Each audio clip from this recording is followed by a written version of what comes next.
यूं तो किस्से कहानियाँ बहुत सुनी होंगी आपने, लेकिन इस खूबसूरत लाल इमारत और इसकी खूबसूरत बनावट के पीछे की कहानी आज इस वीडियो में हम साथ मिलकर जानेंगे।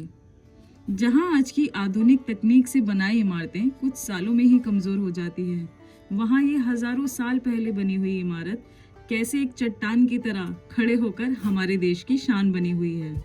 जाने कितने इतिहास के पन्ने ये अपने नीचे दबाई बैठी है और जाने कितनी कुर्बानियां इस इमारत ने देखी है। तो चलिए शुरू करते हैं दिल्ली के विशाल और ऐतिहासिक इमारत लाल किले का वो सफर जिसे वक्त भी कभी मिटा नहीं पाया।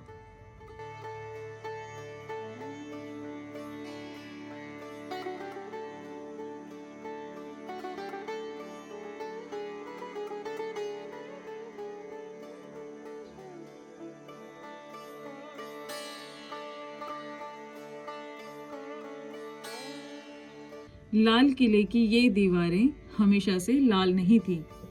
सन 1638 में शाहजहां ने इस इमारत की स्थापना रखी, तो ये सिर्फ लाल पत्थरों से नहीं बल्कि सफेद चूने पत्थर और लाल पत्थर से मिलकर बना था। सम्राट शाहजहां ने 1639 को इस किले का निर्माण शुरू करवाया था। यह किला आगरा से दिल्ली में मुगल राजधानी बदलने के निर्णय से बनाया गया था। इस किले का डिजाइन ताजमहल के वास्तुकार उस्ताद अहमद लाहौरी जी ने तैयार किया था और दुनिया की सबसे बेहतरीन वास्तुकारों को ये कार्य करने के लिए बुलाया गया था। लाल किला शाहजहां के शासनकाल की मुगल वास्तुकला का एक उत्कृष्ट उदाहरण है, जिसमें फारसी और भारतीय स्थापत्य शैलियों का एक मिश्रण है। यह यमुना नदी के किनारे स्थित है, जो कभी इसकी अधिकांश दीवारों के चारों ओर बनी खाई को पानी देती थी।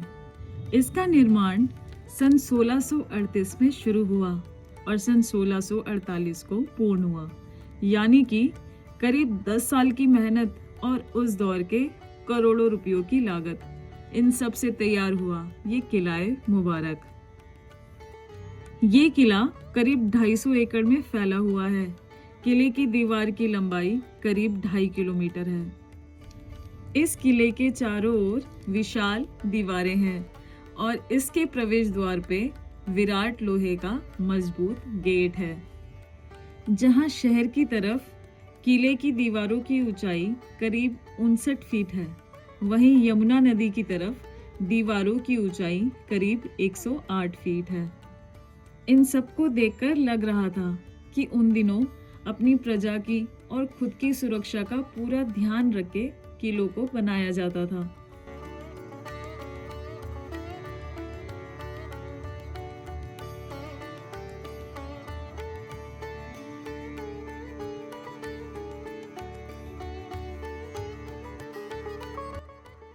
किले में प्रवेश करते ही आपको देखने मिलेगा एक बाजार, जिसे छत्ता चौक कहा जाता है।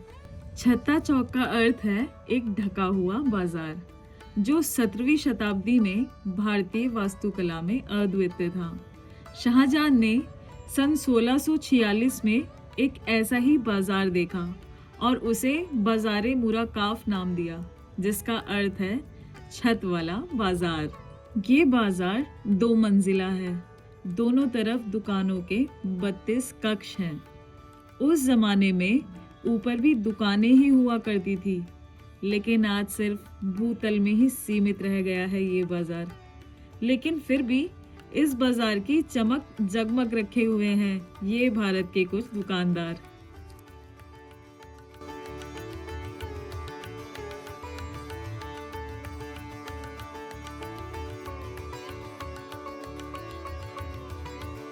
आप लाल किला आए तो इस बाजार का लुत्फ जरूर उठाएं और आप यहाँ से शॉपिंग भी कर सकते हैं।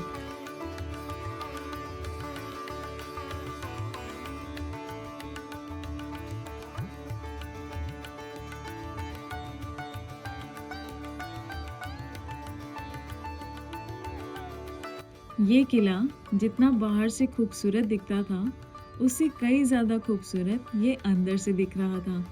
शहर का शोर मानो पीछे छोड़ आए हो हम, और अब बस मन हर उस कहानी सुनने को इच्छुक था जो इन दीवारों में दफन थी।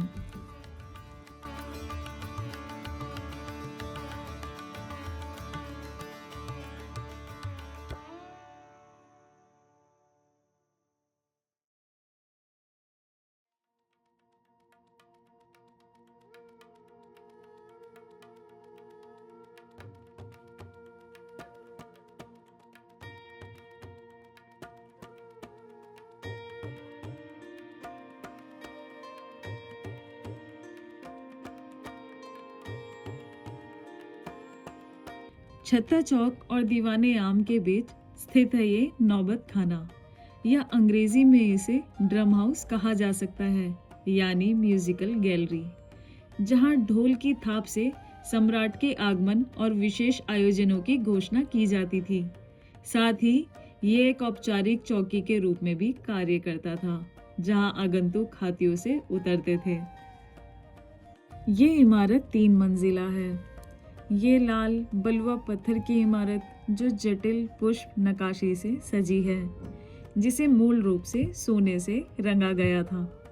ऐसा माना जाता है कि मुगल सम्राट जहांदर शाह और फारूक सियर की हत्या यहीं हुई थी। नौबत खाने से निकलते ही इस जगह की खूबसूरती में जैसे 4 चांद लग गए हो। यहाँ की मिट्टी की खुशबू में भी इसके इतिहास की कहानियां छुपी थी।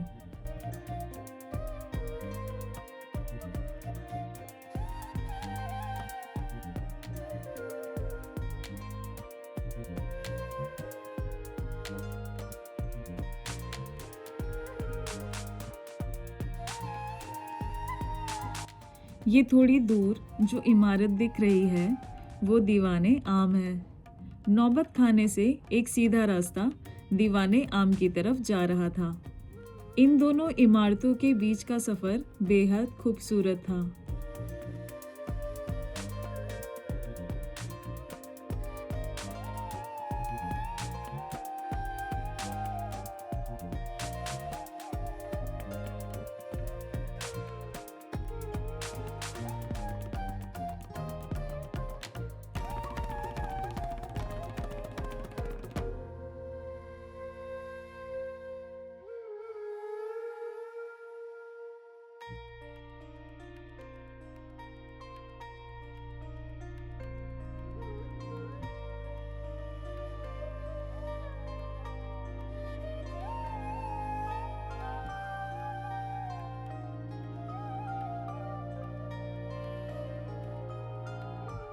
दीवाने आम, जिसका अर्थ है सार्वजनिक सभा कक्ष।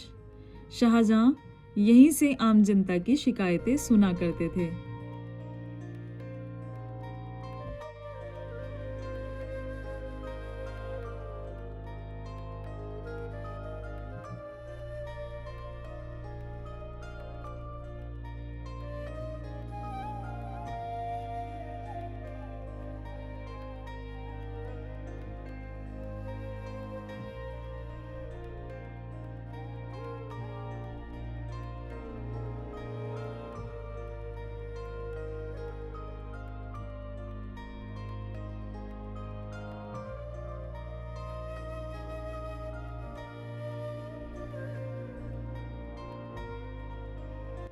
इस महल के बीचों बीच था शाहजहां का तखत, जहां वो बैठ के लोगों की शिकायतें सुना करते थे।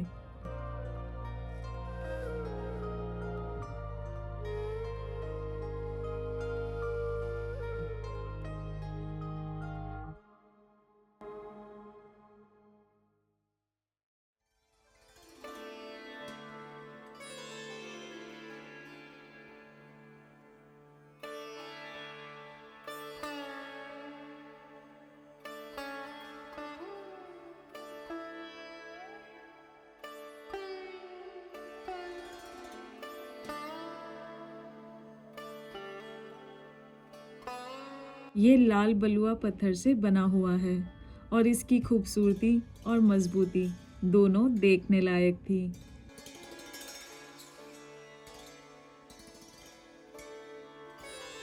दीवाने आम से बाहर निकले तो सामने 2 और इमारतें दिखाई पड़ी और हम आगे बढ़ने लगे।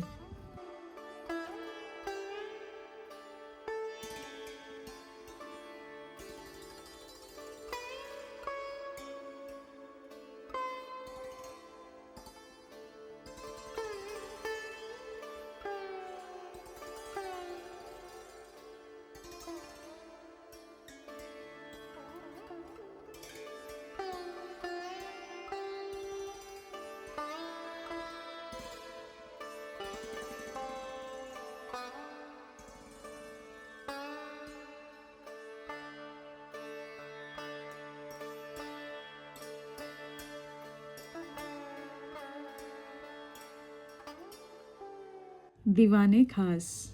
दीवाने खास यानी निजी सभा कक्ष। लाल किले में स्थित ये कक्ष, जिसे 1648 में स्वागत समारोह के लिए बनाया गया था, यह वह स्थान था जहां मुगल सम्राट शाहजहां दरबारी और राजकीय अतिथियों से मिला करते थे, और यहीं विराजमान था वो मशहूर बेशकीमती मयूर सिंहासन, जिसे अंग्रेजी में पीकॉक थ्रोन भी कहा जाता है, जिस पर शाहजहां बैठकर राजाओं से मिला करते थे। मयूर सिंहासन में कुछ खास बातें थी। मयूर सिंहासन के 6 पाए जो सोने के बने थे। सिंहासन की सीढ़ियां बेशकीमती हीरे जवाहरातों से सजी हुई थी। जब नादिर शाह ने दिल्ली में हमला किया तो वो ये सिंहासन में जड़े हीरे जवाहरात सब लूट कर ले गया। बाद में उस सिंहासन को अंग्रेज लूट कर ले गए। आज वो सिंहासन यूनाइटेड किंगडम की शोभा बढ़ा रहा है। आज मुझे समझ में आया कि हिंदुस्तान को सोने की चिड़िया क्यों कहा जाता था।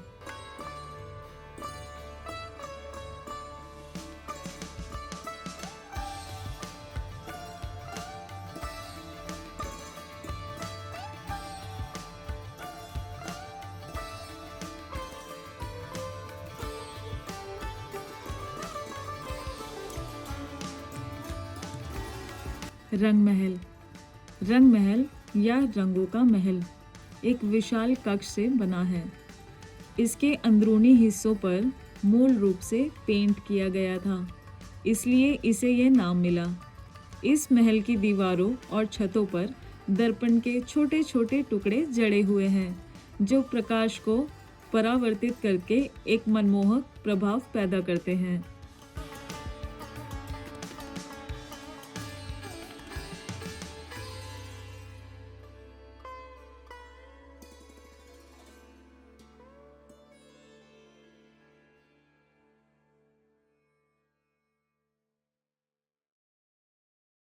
एक जल प्रणाली जो इसकी पूरी लंबाई में केंद्र से होकर बहती थी, जिसे नहरे बिहिश्त कहा जाता है, जिसका मतलब है स्वर्ग की धारा।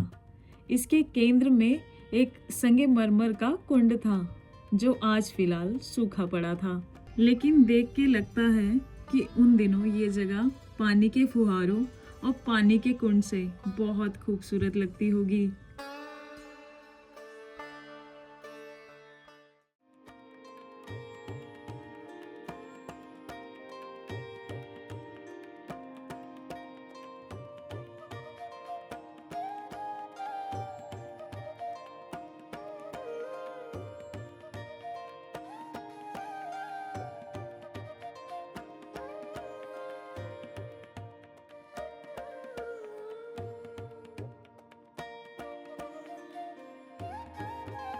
फिर थोड़ा आगे बढ़े तो कुछ कदम पे देखने मिला मुमताज महल।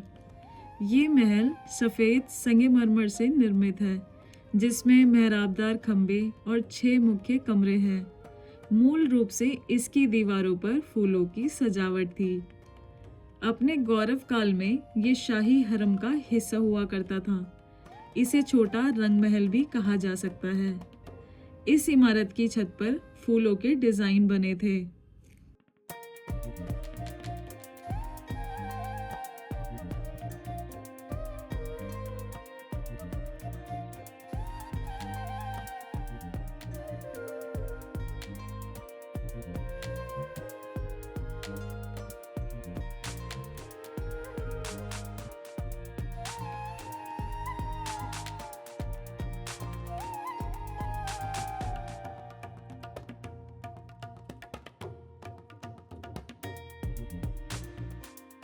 हम मुमताज महल, रंग महल, दीवाने खास को देख के आगे बढ़ गए और पहुंच गए खास महल।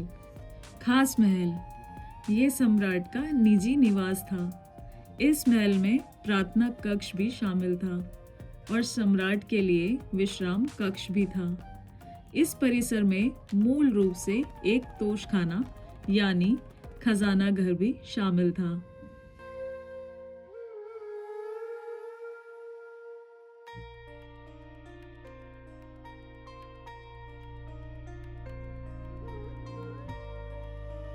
इन सब महलों में सबसे कोने में स्थित था ये शाही स्नानघर यानी हमाम।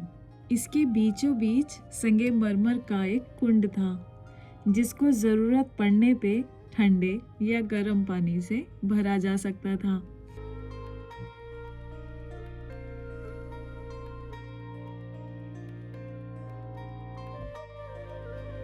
और इन्हीं इमारतों से कुछ कदमों की दूरी पर थी मोती मस्जिद। ये मस्जिद औरंगजेब द्वारा बनाई गई थी निजी इबादत के लिए। महल की महिलाएं भी इसी मस्जिद में इबादत किया करती थी। ये मस्जिद ऊंची दीवारों से घिरी हुई थी। फिलहाल इस मस्जिद पे ताला लगा हुआ था।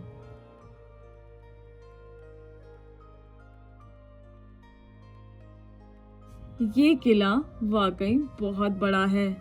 हम आगे बढ़ते चले गए और ये किला मानो खत्म होने का नाम ही नहीं ले रहा था। काफी दिलचस्प होती हैं इन इमारतों की कहानियाँ। मुझे तो बचपन से ही बहुत दिलचस्प लगती थी इतिहास की किस्से कहानियाँ।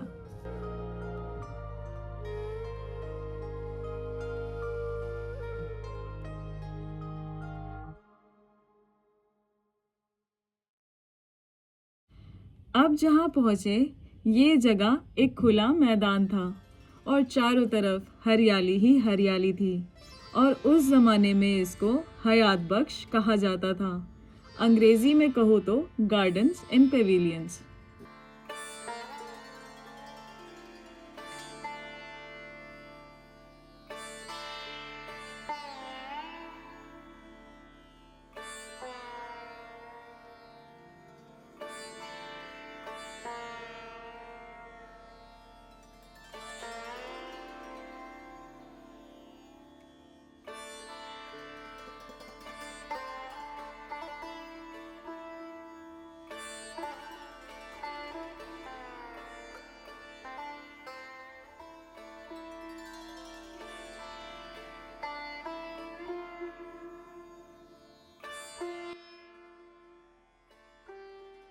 उत्तर दिशा में है सावन मंडप और दक्षिण दिशा में स्थित है भादो मंडप।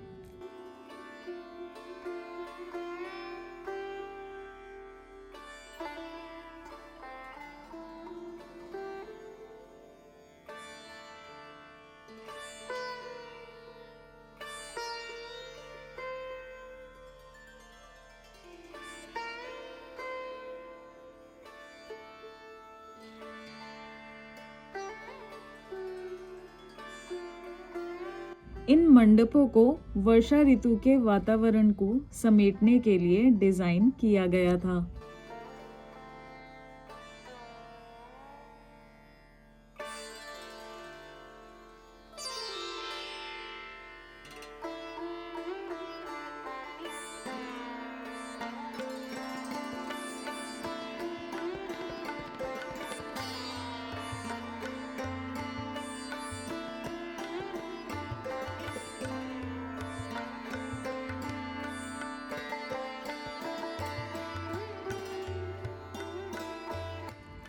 जफर महल अंतिम मुगल सम्राट बहादुर शाह जफर द्वारा 1842 में निर्मित लाल बलुआ पत्थर का एक भव्य मनोरंजन मंडप है। इसके नाम पे मत जाइएगा, ये एक महल नहीं बल्कि एक मंडप ही है। ये मंडप एक तालाब से घिरा हुआ था, लेकिन आज ये तालाब सूखा पड़ा था।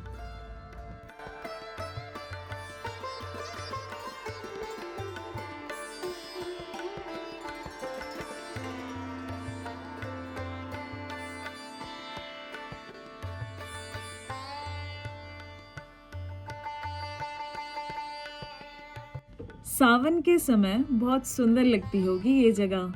इन नहरों में पानी, चारों तरफ फूल और हरियाली, होता होगा ना खूबसूरत।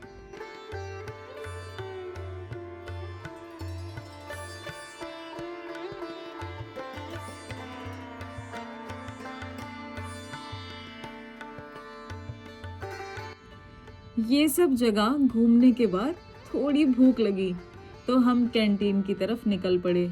यहाँ एक छोटी सी कैंटीन है, आप यहाँ जलपान कर सकते हैं।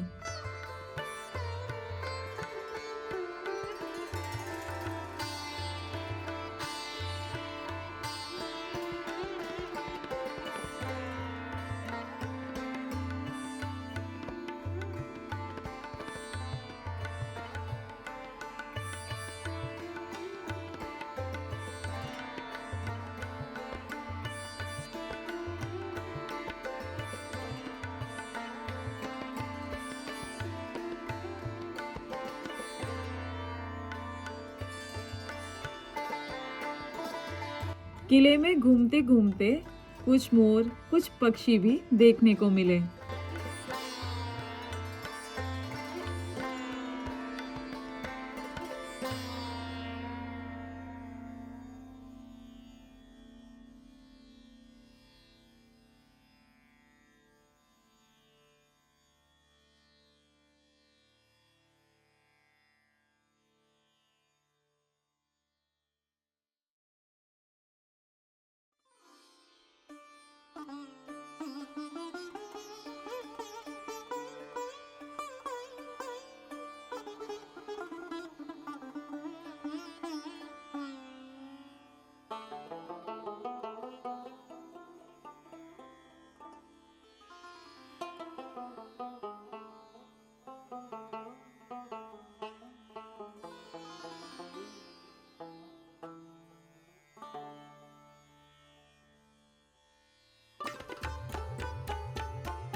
अब शाम के 5 बज चुके थे।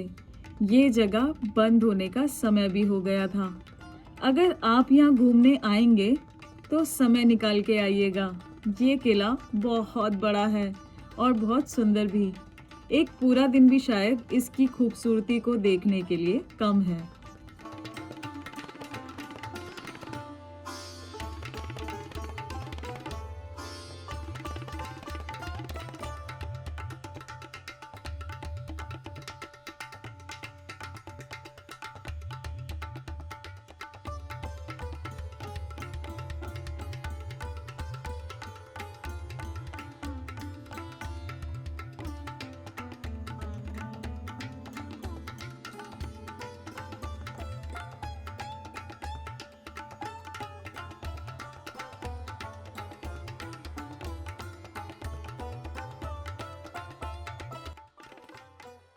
यहाँ बहुत सारे म्यूजियम्स भी हैं, जहाँ आप टिकट लेकर पुरानी कहानियों को दोबारा जी सकते हैं।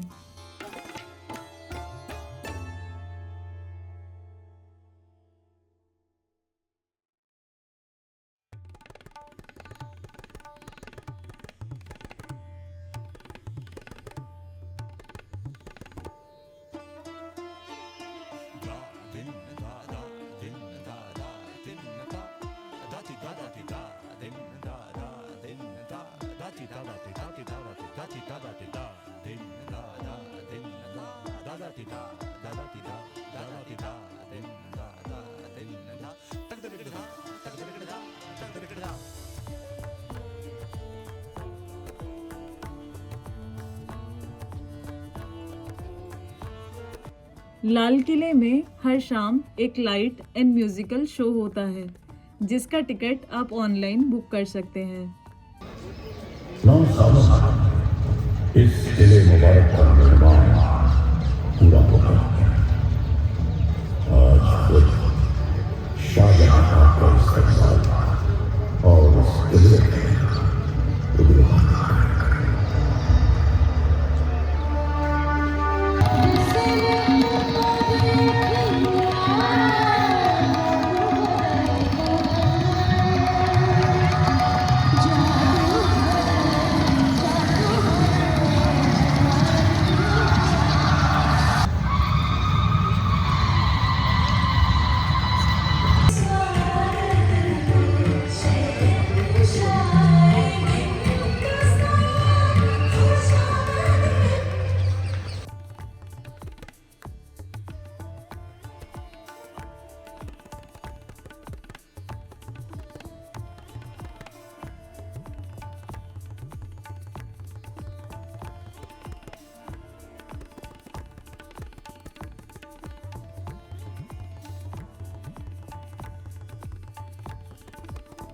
बाहर की ओर निकलते हुए एक बार फिर छत्ता बाजार से मुलाकात हुई।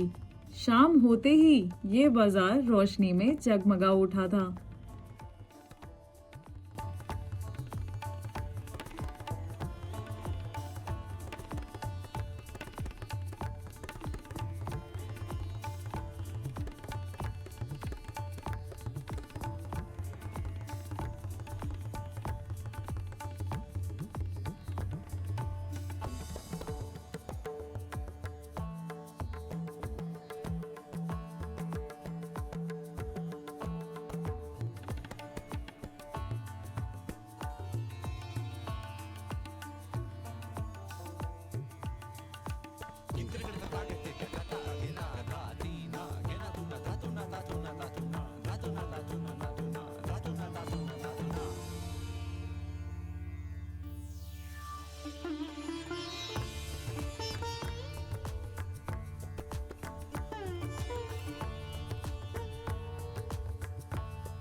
और बाहर निकल के लाल किले का ये अलग नज़ारा देखने को मिला। धूप की रोशनी में चमकने वाला ये किला चांद की रोशनी में और भी खूबसूरत लग रहा था।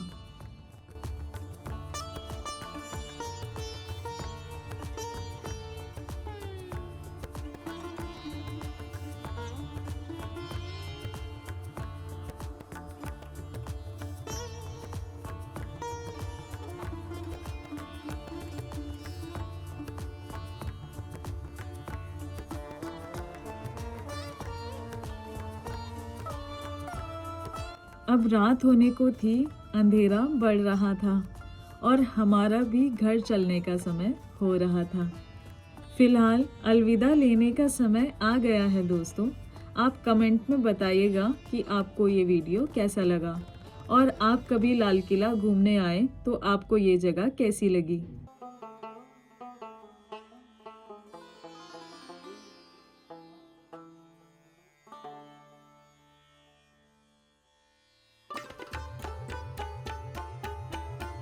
हमारी वीडियो अगर आपको देखने में अच्छी लगी तो प्लीज़ लाइक और सब्सक्राइब ज़रूर कीजिएगा। मिलते हैं जल्द एक नई जगह, एक नई कहानी के साथ। जय हिंद, जय भारत।